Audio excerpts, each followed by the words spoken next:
I'm Muntzer Mughal. I'm a surgeon specializing in surgery of the esophagus and the stomach. As far back as I can remember, I always had a fascination for knowing about how things worked, and it was usually machines that transferred to human beings. And even before I entered medical school, all I wanted to be was a surgeon because I wanted to be able to do the fixing of people as I did fixing of clocks and radios and things like that when I was a child.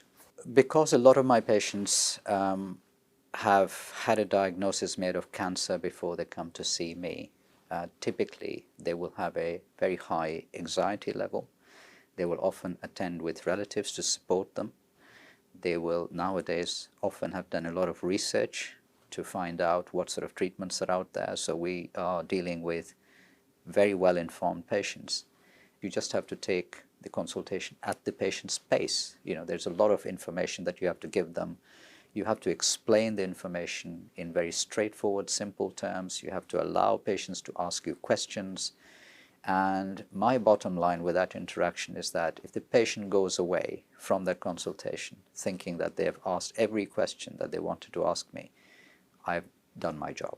The exciting aspect of my area of practice isn't just the technical aspect, but it is the advances in surgery that have taken place in surgery generally and in my area of practice. And to give an example, we now do a lot of our surgery robotically with better outcomes, lesser trauma to the patients. So that is something that's exciting.